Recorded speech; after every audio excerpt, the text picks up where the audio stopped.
For the Rural Radio Network, I'm Jason Jorgensen. The Nebraska volleyball team is still undefeated after a solid performance on Thursday night when they knocked off 16th-ranked Creighton. This week I talked to head coach John Cook, and he felt that was a pretty solid performance against a very good opponent. Creighton's still a very good team, but not having Nora Sis is that's a tough player to replace.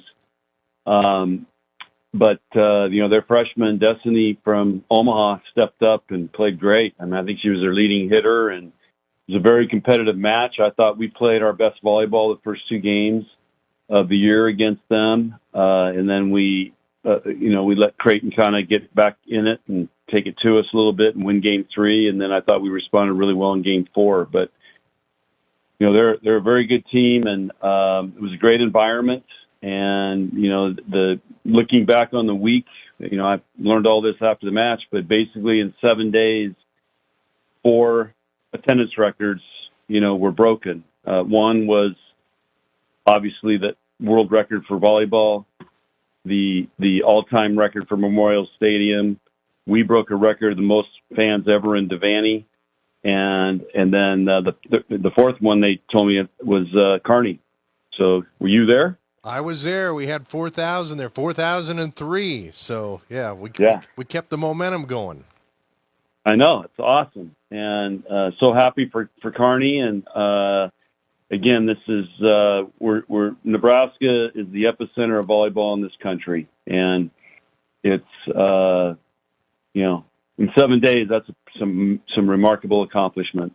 You've just got to look back at this and seeing how this sport has grown, especially in this state. It's got to make you proud. You just got to, I would think, be humbled by this. Well, always humbled and so grateful. And, and it's still, you just kind of like, what's going on here? Why is this happening? But again, it's, as we've said, Sandy Ginrich, the former Northeast High School volleyball coach, she was honored, she was one of the ones that was honored at the stadium match. But she coined it. Nebraska volleyball is a state treasure, and it's just not Nebraska Lincoln. It's the entire state at all levels. And junior colleges have won national championships, NAIA, Division II. Division I, and last night, you got 2 top 15 teams in the state going at it. So it's and then the high school programs are great. So it's pretty cool, and volleyball's in the DNA of Nebraska. That's for sure. Let's talk about the way you were playing. To start off this year, you've been such a really solid defensive team with such a young group. Has that surprised you, or did you see that in the off season and know you were going to be pretty tough in that aspect? We're growing and we're learning, this team's got potential. We got a long way to go. We got to learn how to grind every point, still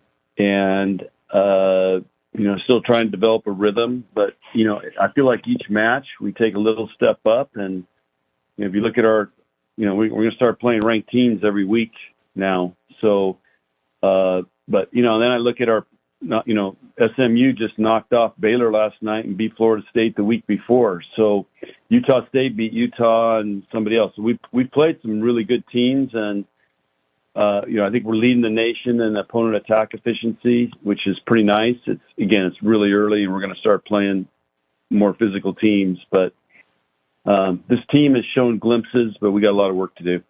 About this one against Long Beach State, they come in on Saturday night. Anybody that beats Texas on opening night, and you've always said the opening weekend, crazy things can happen, but I would think that has to get your attention. Oh, everybody's got our attention. It's college volleyball now. Everybody's. It's on any given night, and you never seen so many.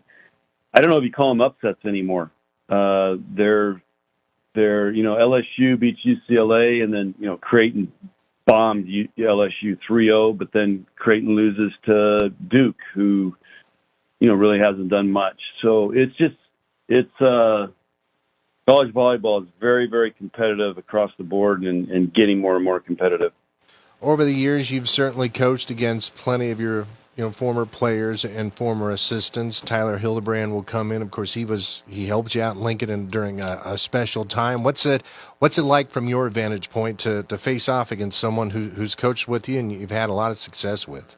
It's fun to have those guys back and watch them as they're developing and building their programs. And I used to think, okay, I never want to lose to an assistant coach. Well, I've lost a lot of them, so I've gotten over that. But there's some pride in that, and it's cool that Tyler wants to bring his team here and experience this. And I think for a coach that's building a program, I mean, this is a great environment, and a lot of, I've heard this over and over. A lot of players, after they're finished their careers, they'll say one of the greatest, and maybe if not the greatest moment for them playing was playing at Devaney or in the old Coliseum. And they'll be very, very competitive. It's going to be a great match, and he's going to have those guys amped up. And that was Nebraska volleyball coach John Cook as the Huskers look to stay undefeated at home this Saturday night as they welcome in Long Beach State. Of course, Long Beach State coached by former Nebraska assistant Tyler Hildebrand. For the Rural Radio Network, I'm Jason Jorgensen.